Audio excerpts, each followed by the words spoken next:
કેટલું માપે છે? ગૌશાળા ઓળાનો પ્રોગ્રામ ચાલી રહ્યો છે. નિકિરાજભાઈ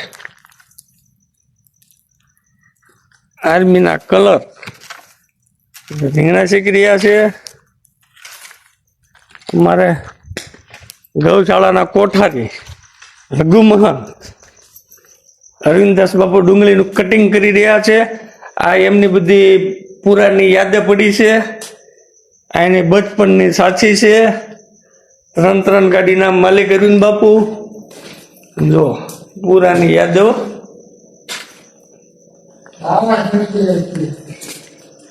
અરવિંદ બાપુ ડુંગળી સુધારી રહ્યા છે. ભારે ભારે ગોળ ગોળ કુંડાળા કર્યા છે.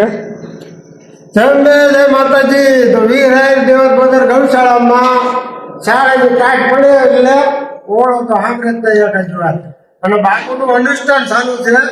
અનુષ્ઠાન ગુણી ગામે રાખ્યું છે એટલે જ્યાં પ્રોગ્રામ ઉપર પ્રોગ્રામ થતા હોય મોટા ભાઈએ પણ અમારે 1-2 દી પછી જવાનું છે એટલે અમે અહીંયા પણ એક પ્રોગ્રામ ગોઠવી નાખ્યો છે અનુષ્ઠાન રૂપે. એટલે ઓળામાં આગળ મજા કરીશું અને કટિંગ થઈ જાય પછી તમને બકુલભાઈ આગળ કેમ બનાવો. બકુલભાઈ પાછા દાડેમ નાખે ઓળામાં. દાડેમ વાળો ઓળો તમે નહીં ખાધો હોય તો દાડેમ તો જોવે જ દે એમ.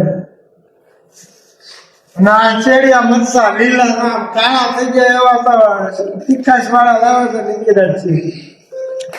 એટલી મેન છે એટલે એને જોવા આવા કાશ્મીરી આદુ મરચા અને કોથમરી લસણ ડુંગળી તાળ્યો હાંડિયા સડીને ડોસી સાણા વીણે એમ અરવિંદ બાપુ ખાટલા સડીને કટિંગ કરે છે. આટલે દેશી નામ ભાઈ એટલું નહીં રહેતું. થોડુંક દહીંમાં સાસ વધુ પડી જાય અને જે વસ્તુ પકડે ને એવું અરવિંદ બાપુએ પકડેલું છે એટલે એને બહુ લાંબા વધતા હોય નહીં. જેમ કરે એમ કરવા જોઈએ. એની ડુંગળી સુધારવાની ટ્રીક.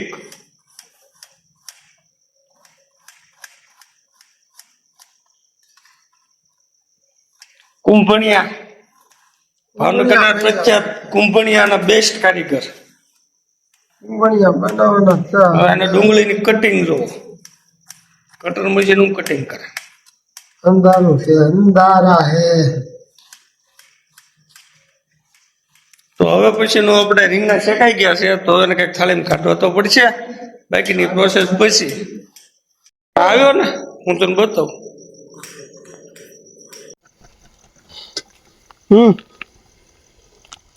નિર્મા હે આમાં છે તો પછી હું ઘણી કરું નથી રૂમ ખોલાવ્યો નથી મેટું કે લાઈટ એ તો ખબર જોઈ તે ખબર લઈ લેતી ખબર બધી હા એ તો હું ન્યાય તો જાતે